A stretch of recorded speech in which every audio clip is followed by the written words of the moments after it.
বিকালে রেডি হয়ে আবার বেরিয়ে পড়েছি আমরা, সবাই মিলে যাব একটা বোনের বাড়িতে।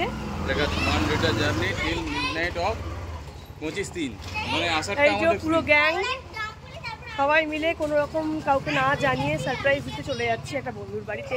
বন্ধু নয়, বোন।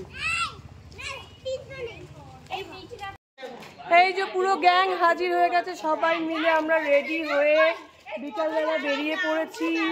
কোথায় যাবো আমরা? দিদির বাড়ি, ফুলেশ্বর। কোনো রকম প্ল্যানিং নেই, হঠাৎ ইচ্ছা হলো আমরা বেরিয়ে পড়লাম। সেই যে পুরো গ্যাং, এখন ওদেরকে কি জানানো হয়েছে? যাই হোক, না হলে ওরা ভাববে বাবার এই কত লোক চলে এসেছে একসাথে। যাই হোক, চলো ওখানে গিয়ে আমরা প্রচুর এনজয় করবো আজকে। ফুলেশ্বরে আপনারা দেখতে থাকুন ওখানে গিয়ে আমরা কি করি, আর ভালো লাগলে অবশ্যই লাইক, কমেন্ট এন্ড সাবস্ক্রাইব। মেঘলা হয়ে গেছে ওয়েদার, সবাই আমরা চলে এসেছি রামতলা স্টেশনে। কিন্তু দুঃখের বিষয় হচ্ছে প্রচণ্ড গুমোট হয়ে আছে আর প্রচণ্ড মেঘ করেছে, বৃষ্টি আসতে পারে মেবি। কারণ বৃষ্টি এলে, এই 3টে বাচ্চা আছে আমাদের সাথে, কারণ বৃষ্টি এলে প্রবলেম হচ্ছে ছাতা নেই কারোর কাছে।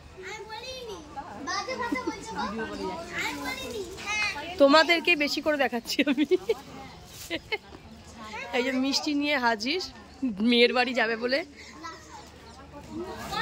আমরা কি ফুলেশ্বর যাবো না আমরা ফুলেশ্বর? ট্রেন কি আসবে? মানে 1 ঘন্টা হয়ে গেল আমরা রামতলা স্টেশনে দাঁড়িয়ে আছি, বাট ট্রেন এখনো এসে পৌঁছায়নি। ট্রেন যে কোথায় আছে জানি না, কিন্তু ফোনের আপডেটে দেখাচ্ছে যে সাঁতরাগাছি পৌঁছে গেছে, কিন্তু রামতলাটা ক্রস করেনি। মানে এটা কিরকম আপডেট, চলে গেছে। মানে এটা কিরকম আপডেট আমি কিছু বুঝতে পারছি না। মানে ট্রেনের ফোনও খারাপ হয়ে গেছে, ট্রেনও আসছে না, আমাদের কপালটাও খারাপ, আমরা সবাই দাঁড়িয়ে আছি এখানে। তার মধ্যে বিদ্যুৎ চমকাচ্ছে, তার মধ্যে আমরা ফুলেশ্বর যাবো, আবার রিটার্নও করবো আজকে। মানে কখন আসবো জানি না। সবাই বলছে তাহলে চাঁদা তুলে রাইস মাংস। না লাস্টে হয়ে গেল ওটার কি আলুর দম আর লুচি স্টেশনে। মানে কি তুমি কি থাকার ব্যবস্থা করছো? তাহলে কি তুমি গঙ্গার পাড়ে শোয়ার ব্যবস্থা করছো?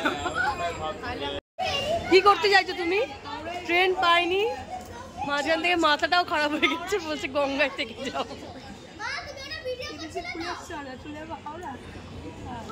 ফুলেশ্বর বৃষ্টি মাথায় নিয়ে আমরা এখন পৌঁছাচ্ছি, এখনো পৌঁছায়নি, এখনো যাচ্ছি, চারিদিক অন্ধকার। না না, এটা কোথায় মাঠ? বাড়িতে এসেছি, কিন্তু এতই মানে এই আছে, ওখানে আছে।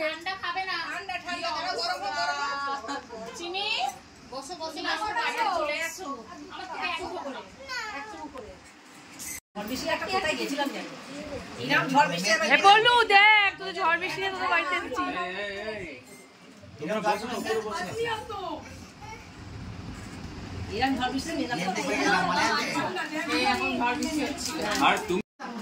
খাচ্ছে এখন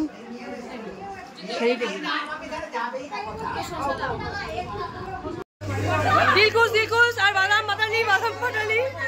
আমিও খাবো একটা দিলকুশ, ভাবি আমি একটা দিলকুশ খাবো। না আরো লাগবে, একটা হবে না। তুই দিলকুশ খাবি? তোরা কি খাবি?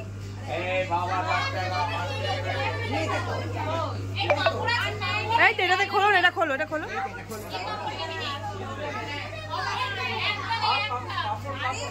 চলে এসেছে পাঁপড়, মানে আমাদের যাওয়ার সময় বাধা, ফেরার সময় কি প্রবলেম?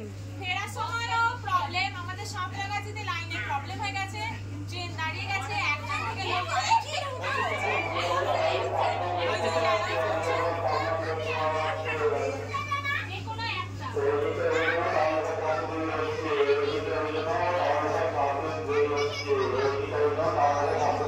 কিসের জন্যটা শোনা যাচ্ছে না, কিসের জন্য?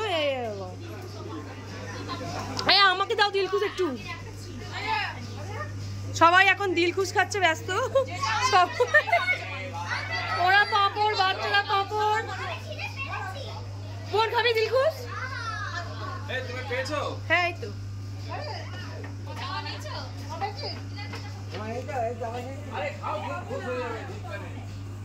আচ্ছা ছাড়াও ওকে হলো।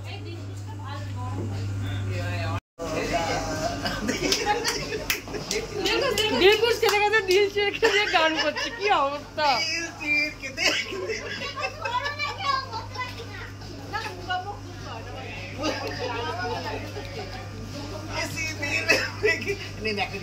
এটা গান করো, গান করো, গান করো একটা ভালো দেখে। গান চালান, আমি রিল করছি। আবার রিল করে বলছে আমরা কি বাড়ি যাব না, যাব না আমরা বাড়ি। বারবার ট্রেনটা আটকে যাচ্ছে, কখন যাব আমরা বাড়ি? অনেক কষ্ট করে ফুলেশ্বর গেছিলাম। ঢ্যাম ঢ্যাম করে চল নেই বাবা,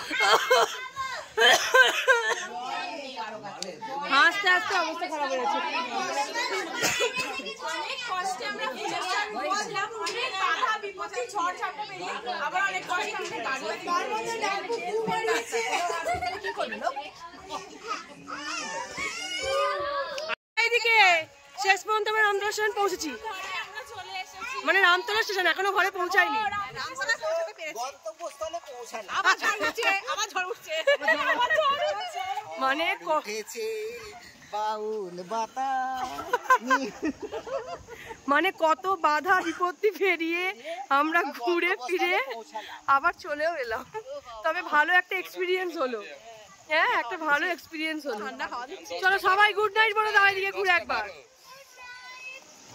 এই এদিকে একবার ঘুরে গুড নাইট বলে দে সবাই।